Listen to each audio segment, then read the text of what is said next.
I sent away my husband's mistress. He threatened my mother's life to force me to reveal her whereabouts.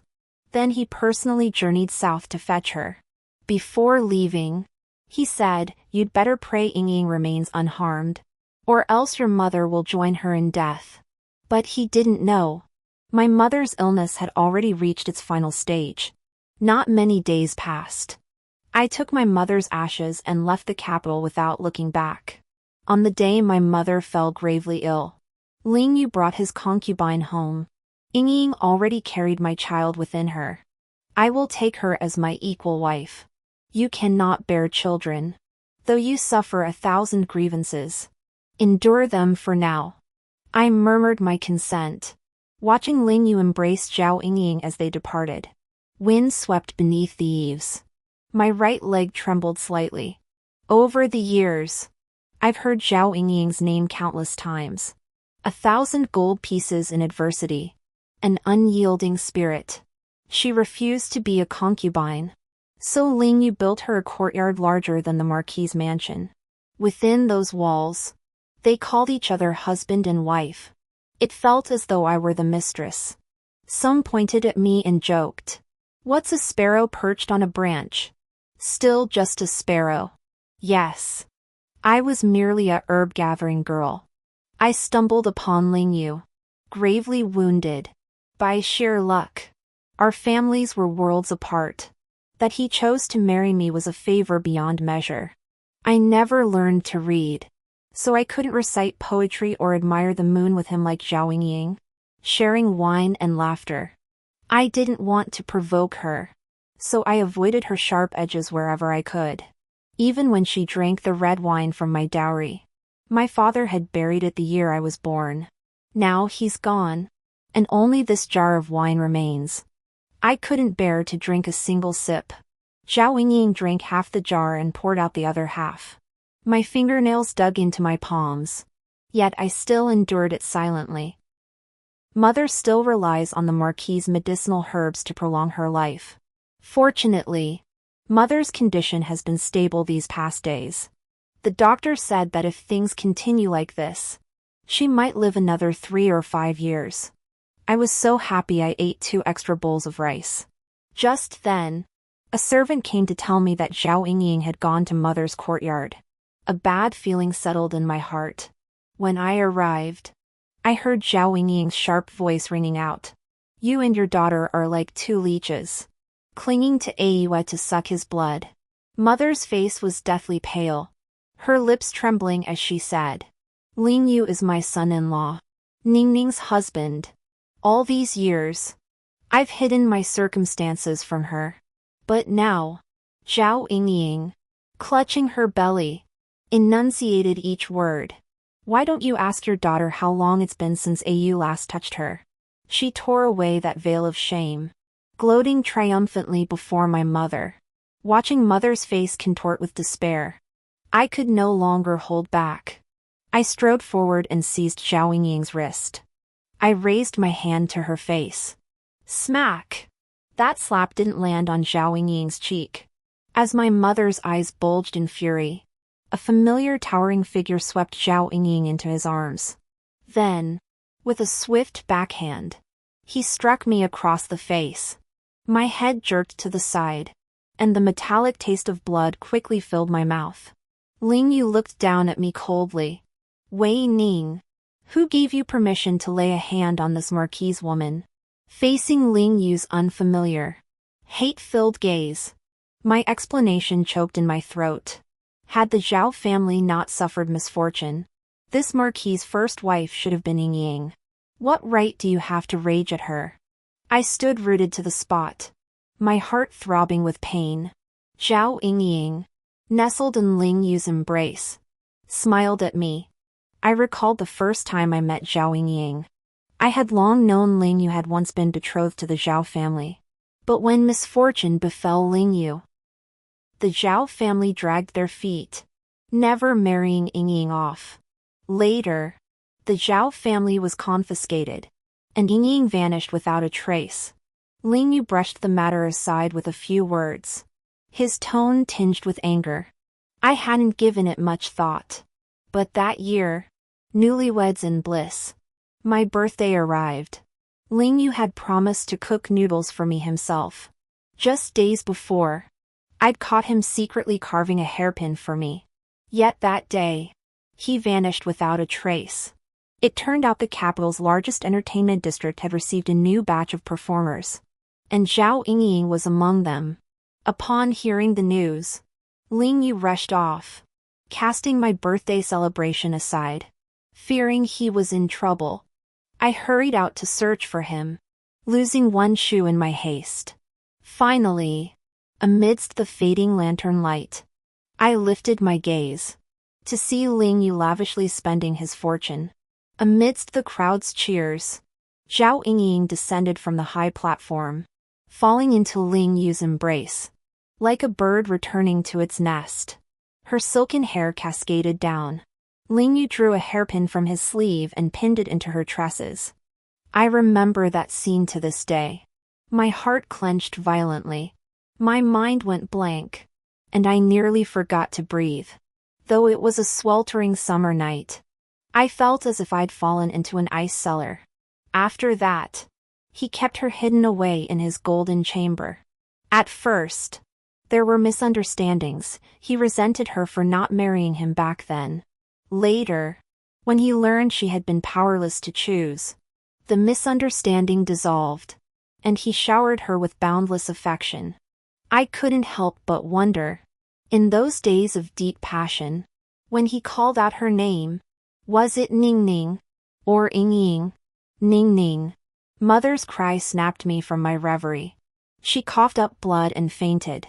That night, I kept vigil by her bedside, sleepless. As her life hung in the balance, I heard the hauntingly beautiful sound of a zither. It was Ling Yu playing The Phoenix Seeks Its Mate for Zhao Yingying. The strings and flute harmonized, brimming with profound emotion. My heart, long numb from pain, now felt nothing at all. I clutched Mother's hand, praying only for her survival. Heaven had eyes. Mother finally pulled through. The doctor said she clung to life by a thread, unwilling to leave. I knew she couldn't bear to leave me behind. Ling Yu never once came to see her. At dawn, Ling Yu departed on a disaster relief mission, traveling far from home. Before leaving, he sent someone to transfer the stewardship of the household to Zhao Yingying. He feared that in his absence, I might take advantage of the person closest to his heart. None of that mattered to me. But the day after Ling Yu left, my mother's medicine was cut off. 5 years prior, the Zhao family had been confiscated for corruption. All Zhao family members were beheaded, and the servants sold off. The Zhao family's legitimate daughter, Zhao Yingying, was swapped out by a loyal servant using his own daughter. I used this leverage to send Zhao Yingying to Jiangnan. Before leaving, she spat venomously. How dare someone unloved still claim the position of Marquis's wife? Ling Yu will come for me. We'll see about that. I believed her words. Mother's medicine couldn't be skipped for a single day. I could only manage the present, not the future. But I never imagined Ling Yu would return so swiftly. Upon receiving the news, he rushed back through the night, even delaying disaster relief efforts. When he arrived, I was crouched by Mother's bedside, listening to her sing. Just like in childhood, on the cool summer night mat, she fanned herself and told me how brave my father had been. I rubbed my eyes, and she patted my back, softly humming, "The long wind comes from the heavens," gently blowing into my embrace. She'd been much more spirited these past days. We both knew exactly what that meant. My voice was hoarse from crying. But before Mother, I forced a smile. The moment Ling Yu returned, he kicked me to the ground. He ground his foot hard into the old wound on my right leg, demanding to know Zhao Yingying's whereabouts. Mother came to save me, only to have Ling Yu seize her by the throat. I cried out, begging Ling Yu to release Mother. Mother wailed, "Ling Yu, Ning Ning is your wife." Ling Yu ignored her, pressing down harder. The pain nearly made me faint. But it couldn't compare to the agony Mother felt witnessing this. Even after learning Zhao Yingying had left with a retinue of servants and crates of gold and silver, Ling Yu had Mother locked in the woodshed. His eyes were icy cold. If a single hair on Yingying's head is harmed, your mother's life will be forfeit. Once Yingying returns safely, I'll release your mother. With that, he rode off without delay to Jiangnan. His departure was so resolute. It seemed he had long forgotten that Mother had once treated him like her own son. He also forgot that when he was gravely wounded and unhealed, that expensive medicine, half of it had been painfully pawned by Mother from Father's keepsakes. The other half she had gathered by scouring the mountains. I begged the guards to release her, but they shook their heads helplessly. Yet over the years, I treated the servants well, and their hearts softened. They allowed me to speak to Mother through the woodshed door. Several days later, a letter arrived from Jiangnan. Ling Yu had found Zhao Yingying. The letter specified it must be delivered to me personally. Mother said, Ling Yu still has feelings for you. He must regret treating you this way. Mother believed all men in this world were as good as Father. But that was not the case. I opened the envelope. Inside was a single thin sheet of paper. It was a letter of divorce. Ling Yu divorced me, citing my barrenness and jealousy as reasons. His calligraphy was exquisite. Even this divorce decree was written with flowing strokes. His signature already in place. The guard delivering the letter comforted me. Madam, the Marquis is acting in anger. He's allowed you to stay. This divorce decree surely can't be valid. It's fine. My heart went numb long ago. One door separated us. Mother's hearing had long since failed. She asked cautiously, Is Ling Yu coming back? He always wrote you letters and brought gifts whenever he traveled before. This time, that was a very, very long time ago. I carefully tucked away the divorce decree and replied, Yes. But Mother said nothing more. Perhaps she had already sensed my lie. After a long while, she murmured, I've brought trouble upon Ningning.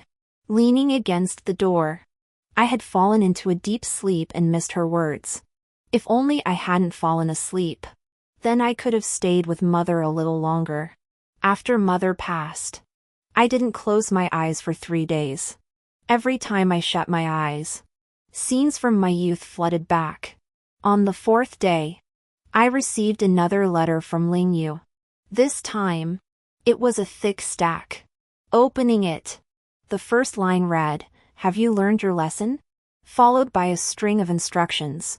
When Yingying returns, you must kneel and apologize to her until she calms down.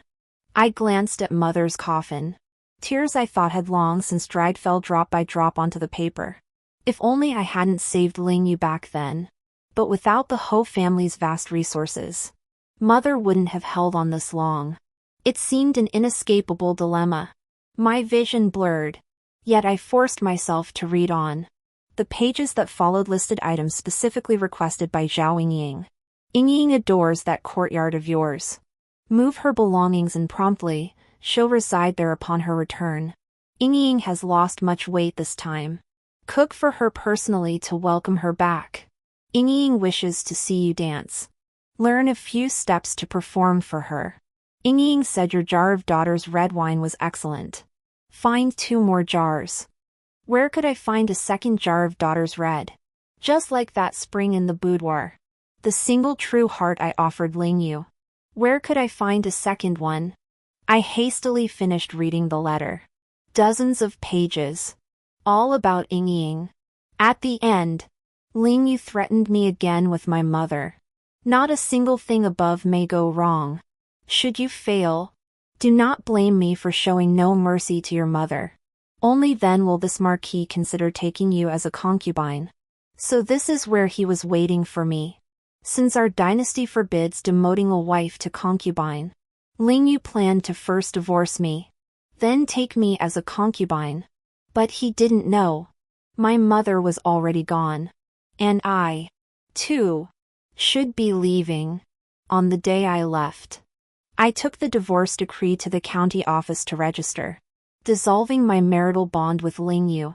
Then I returned to the mansion to pack my belongings. I took nothing Ling Yu had given me. I carried only my mother's ashes, slung over my shoulder in the same small bundle I'd arrived with. The guards tried to stop me, but I said the Marquis never forbade me from leaving. The guards finally let me pass. "Take care, madam." I turned and bowed to them. Limping, I walked out of the estate. After days of excessive crying, the old injury in my right leg had flared up. Each step brought excruciating pain, yet my heart felt lighter than ever before. Many servants came to see me off. They knew I would never return. Back then, Ling Yu defied all opposition to marry me. The young Marquis, born of noble blood, knelt in the imperial hall pleading for the marriage decree. He declared, "Wei Ning is the wife I have chosen. I am fortunate to have met her, and she alone shall be my wife for life." Yet later, embracing Zhao Yingying, he told me, "Wei Ning, had I not married you, you'd still be nothing but a village herb gatherer." I once believed time would heal all. Children would fill our home. I thought we'd overcome every obstacle. I thought I could bridge the chasm of our family backgrounds. But after Zhao Yingying appeared, I finally understood. To Ling Yu, I was likely just a passing fancy. Yet I was trapped by him for years. Fortunately, it wasn't too late. I bought a donkey cart and slowly drove out of the city gate. A long wind came from the heavens, gently blowing against my chest. That was my final day in the capital. Many years later, I happened to overhear visitors from the capital mention that whenever Ling Yu drank himself drunk, he would say, that day, he should never have written that divorce letter. Ling Yu found Zhao Yingying in a secluded courtyard in Jiangnan. He held her close, the joy of regaining what was lost beyond measure. After their intimacy, Zhao Yingying tentatively asked, "If Wei Ning dares treat me this way now, won't I be bullied to death once I enter the mansion?" Ling Yu frowned, realizing she was right. A secondary wife would always be second class. Ling Yu stroked Zhao Yingying's shoulder, gazing down at her tear-streaked face. I've lost my family. I have no one to rely on but you." Ling Yu hesitated no longer. He immediately wrote a letter of divorce and summoned a guard to deliver it back to the capital. A flicker of delight danced in Zhao Yingying's eyes. She hadn't expected that merely leaving the capital for a few days, enjoying beautiful scenery without a shred of hardship, would yield such results. Wei Ning was utterly foolish, failing to notice she'd taken a large sum of silver with her. She feigned concern. This isn't right." Ling Yu snorted. She was never more than a rustic village woman, unworthy to be the mistress of this Marquis's household. The guard was a long-serving elder of the estate. After a moment's hesitation, he spoke, "If the lady receives this divorce decree, she might leave in anger." Ling Yu scoffed, dismissing the possibility outright. "She won't leave. How could Wei Ning, who loves me so deeply, bear to leave?" Back then, Wei Ning found him at the bottom of a cliff, all limbs severed. She carefully hoisted him onto her back, step by step, walking for a full day and night to carry him home. His injuries were too severe. She tended to him without sleep or rest. By the time he finally recovered, her right leg had developed a permanent disability due to delayed treatment. Later, she followed him back to the capital. Along the way, they faced multiple assassination attempts. To protect him, she went alone to draw off the assassins, sustaining a severe abdominal wound that left her unable to bear children. Even after that, his relationship with Zhao Yingying was no longer a secret. When Wei Ning learned of it, she said not a word, remaining utterly devoted to him. A woman like Wei Ning, even if divorced, could never bear to leave him. Images of their wedding day flashed before Ling Yu's eyes. Wei Ning had been so overcome with joy she wept uncontrollably. Her face streaked with tears and snot. A faint smile tugged at Ling Yu's lips. He added, "There's no need to expel Wei Ning from the estate. This divorce decree is merely to teach her a lesson. To instill fear. Once this marquis brings Ying into the household, she will be taken as a concubine."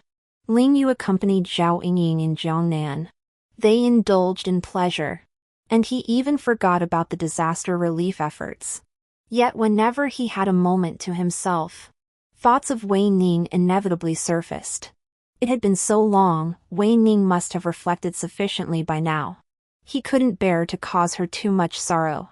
He penned another letter, listing a series of tasks for Wei Ning to complete.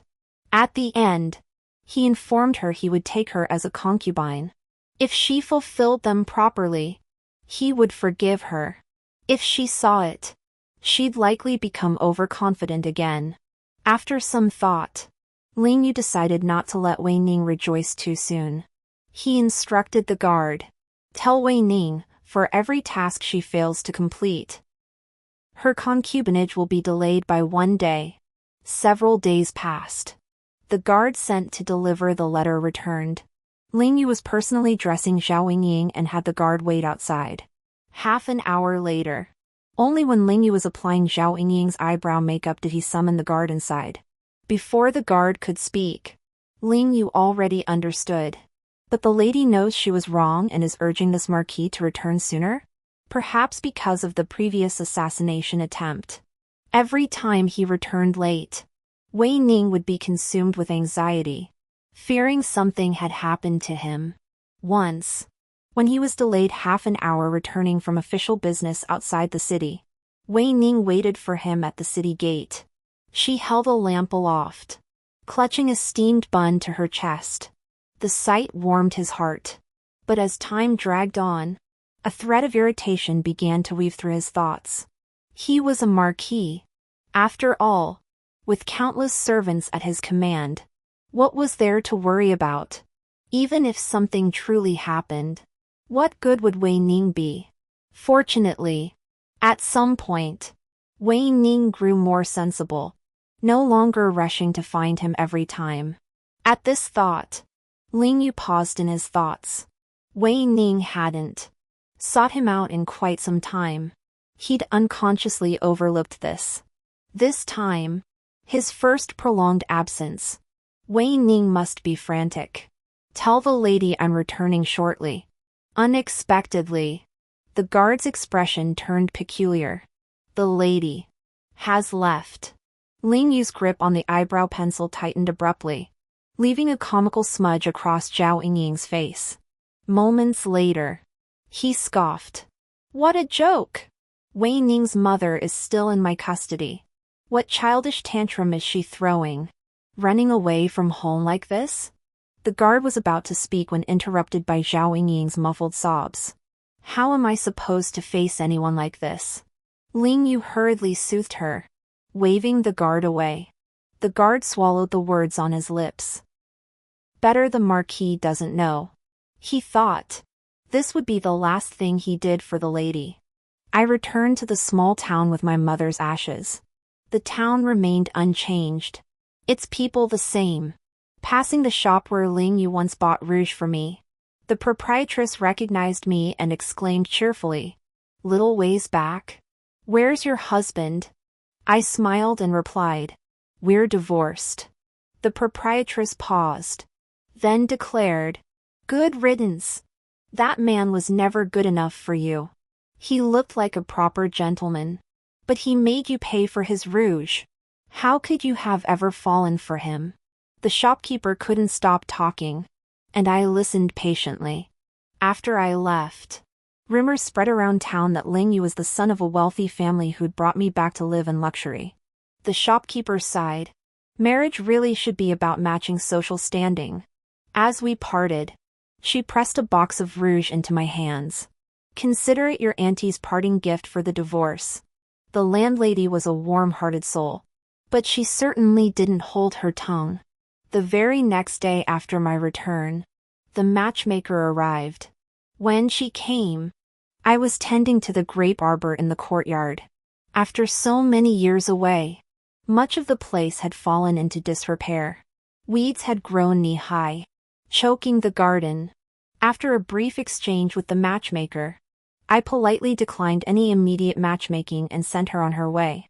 Later, I went to the market and bought several chicks. Passing the big yellow dog's den at the village entrance, I traded a meaty bone for one of its puppies.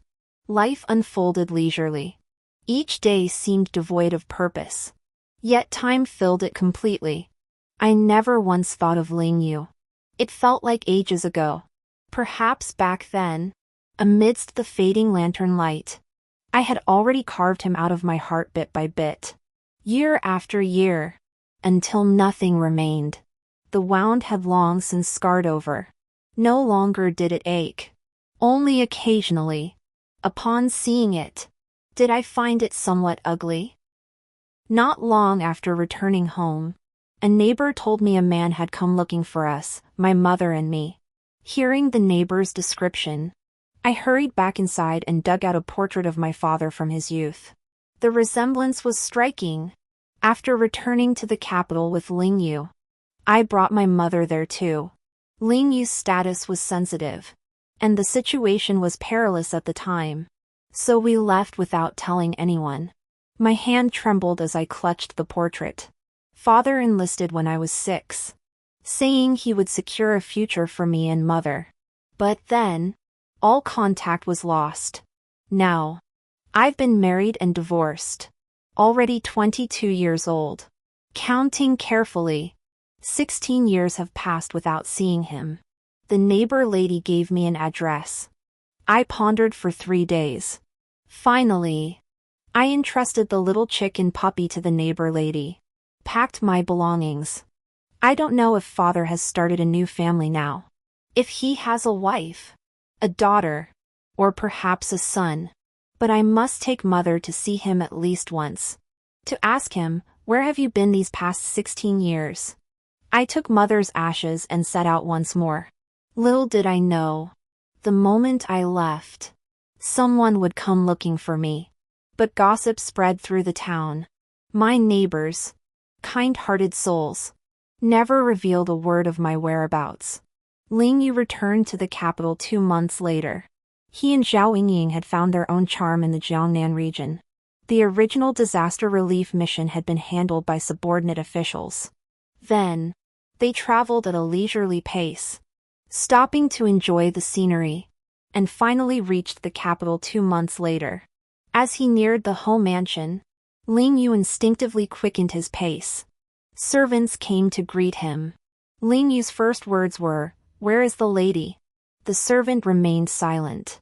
Ling Yu murmured to himself, "She should be back by now. Shouldn't she?"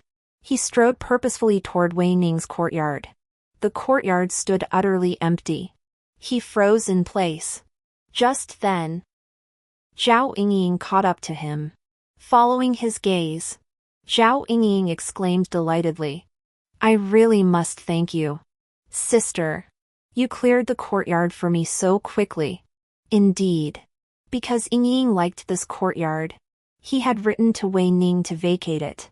The swing in the courtyard swayed gently in the breeze.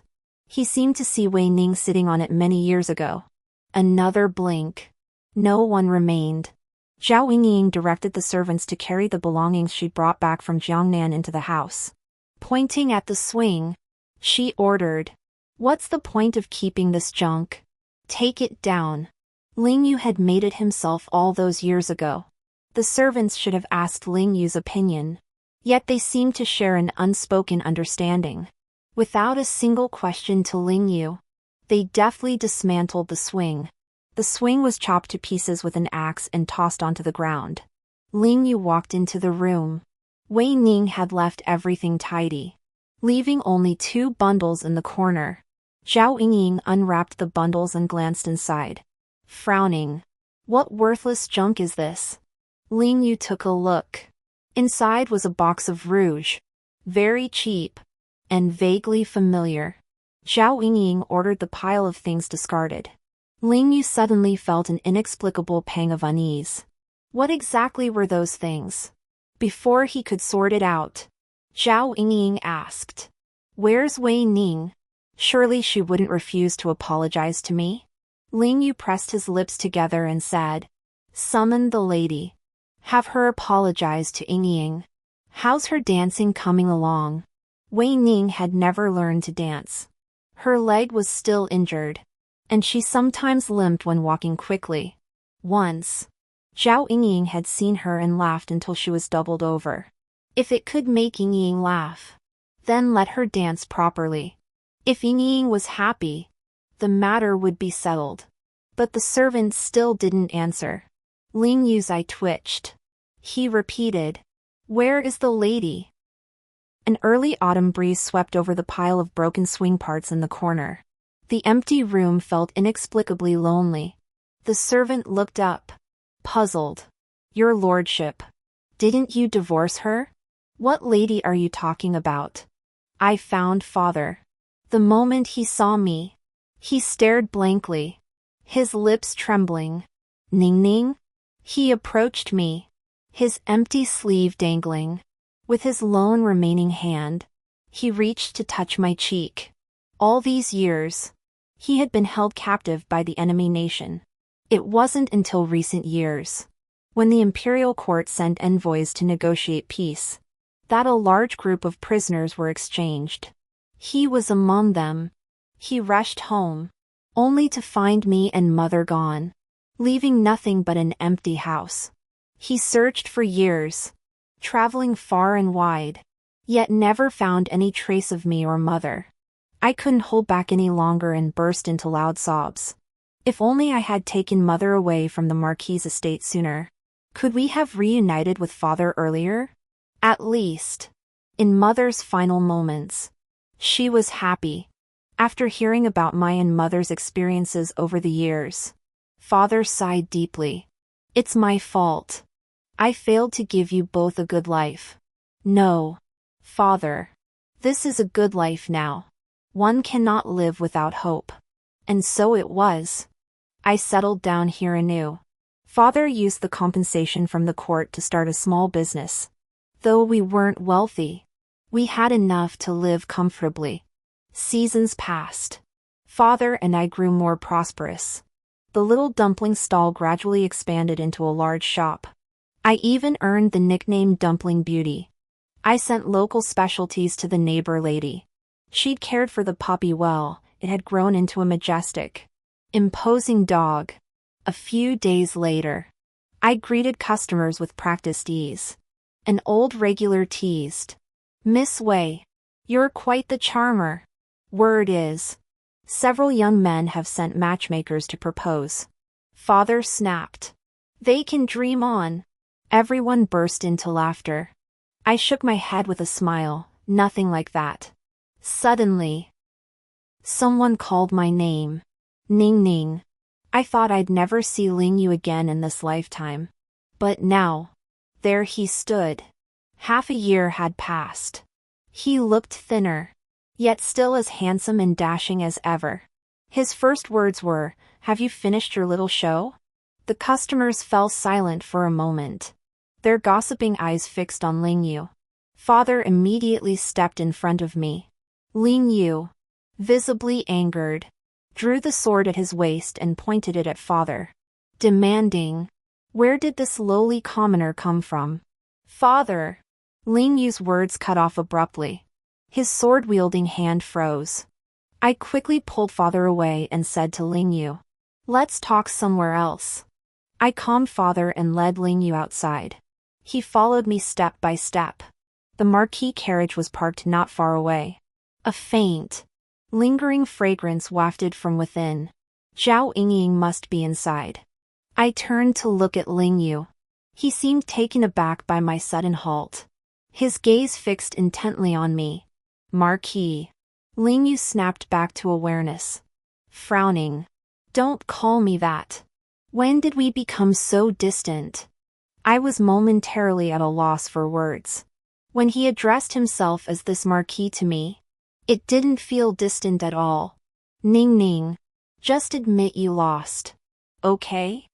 I won't hold your sudden departure against you. Come back with me. Seeing my silence, he hastily added, we'll bring your father, no, our father, back with us too. At the mention of family, I looked at him coldly. No. He doesn't like you. Ling Yu hastened to say. I was rash earlier. I'll apologize to him later. And mother-in-law's memorial tablet, we'll take that back too. I'll find the finest craftsman to erect an eternal monument for her and invite high monks to perform rites for her soul. Your lordship. I cut him off. I didn't want to hear a single word about my parents from his mouth. I've already accepted your divorce decree. I won't be returning with you. The spring chill was biting. Ling Yu seemed to feel the cold, his form shivering slightly.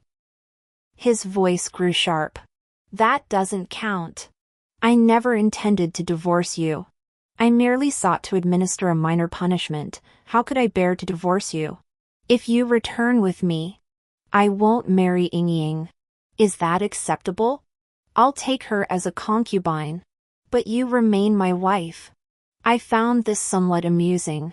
I couldn't help asking, has the Marquis forgotten that Miss Zhao refuses to be a concubine? Ling Yu hastily replied. If she refuses, she'll remain an external mistress. I won't bring her before you. We'll go back to how things were before. All right? Ling Yu refused to leave. Soon, rumors began swirling wildly. The most persistent one claimed I was Ling Yu's runaway concubine. After all, witnesses had seen a dignified, beautiful woman step from Ling Yu's carriage.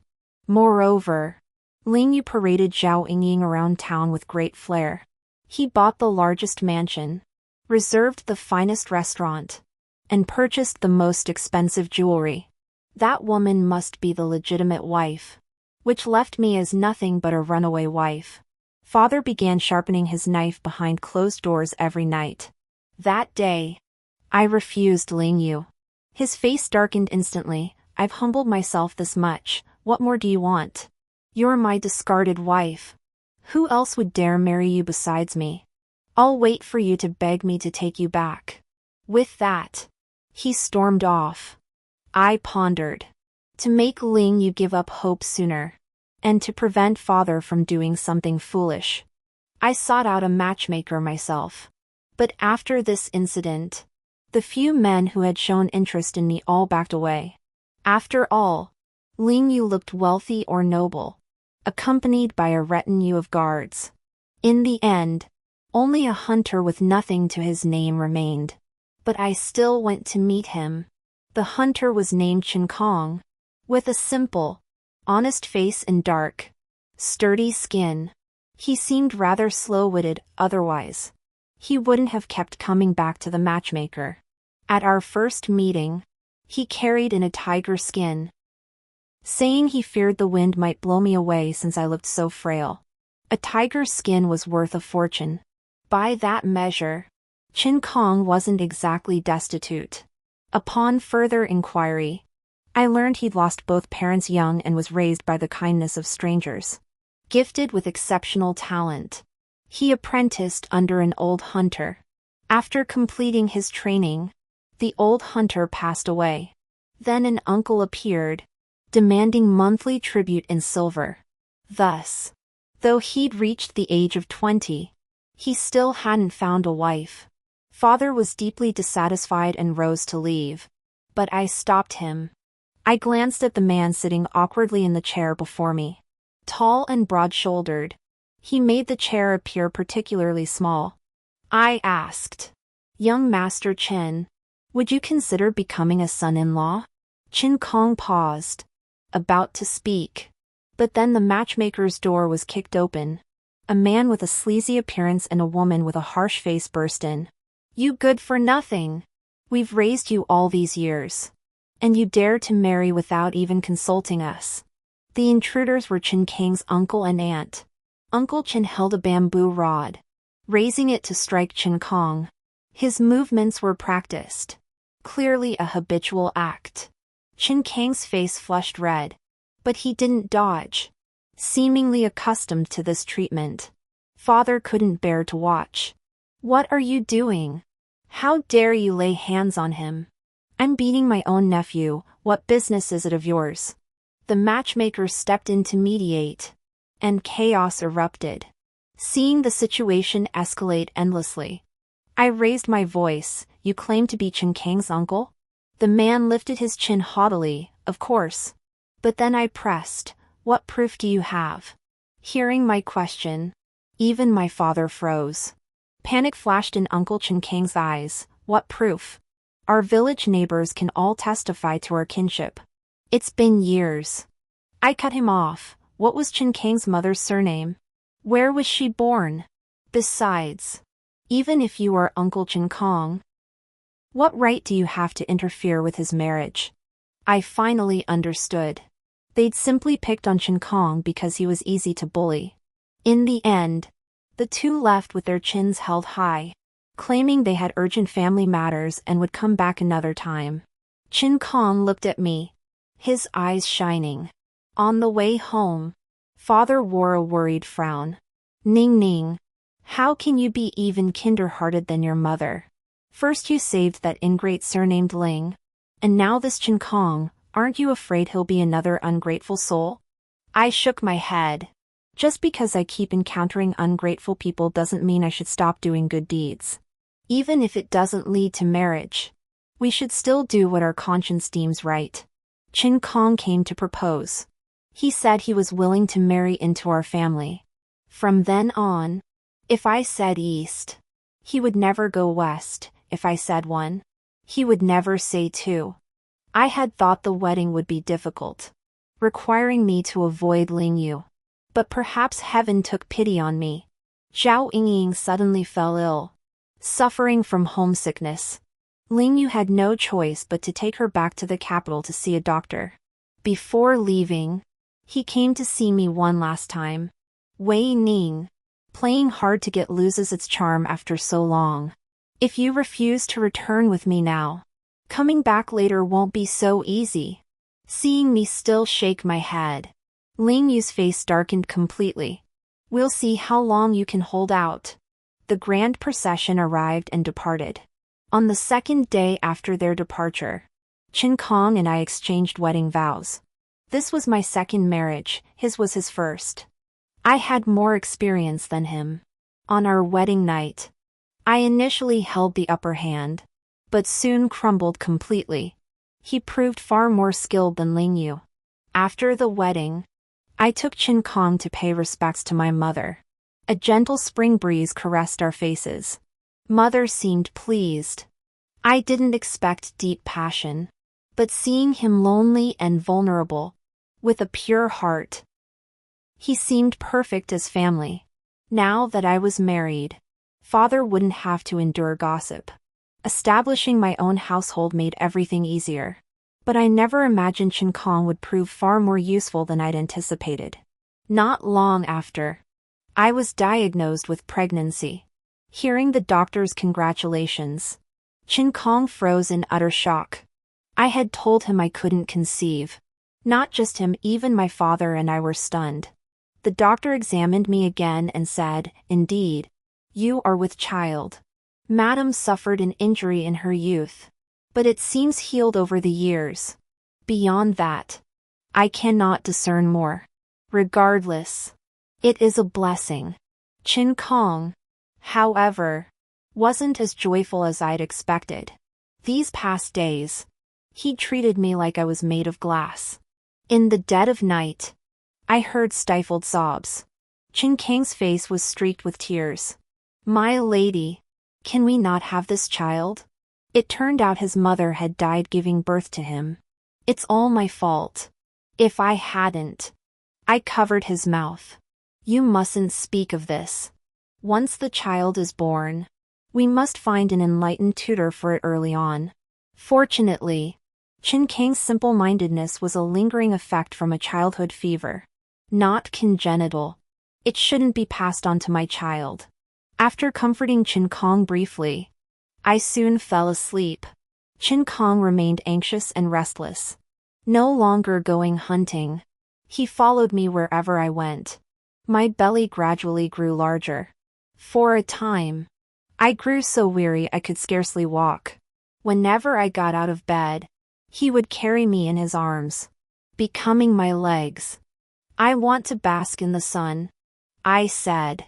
He immediately carried me outside, leaning against his furry head. I sighed contentedly. It was then that Ling Yu arrived. What is this? He stared at my belly in disbelief. I lifted my gaze to meet his, greeting him lazily. Your Excellency. It's been a while. His eyes snapped up to mine, slowly turning crimson. It seemed he finally understood I had never been playing hard to get. It also seemed he realized I would forever address him only as your lordship. This shouldn't be. This shouldn't be. You are my wife. He staggered back 2 steps, nearly falling. Qin Kong shielded me behind him. I only brought Ying back to the capital to see a doctor. Once she's recovered, I'll come for you. Ying is sensible. She's even agreed to be a concubine. I've thought it all through. How could you do this to me? At this point, I could only watch him coldly. How could you marry someone else? How could you bear another man's child? His eyes reddened as he hurled question after question at me. His agitation grew until he lunged toward me, only to be held back by Qin Kong. Get away!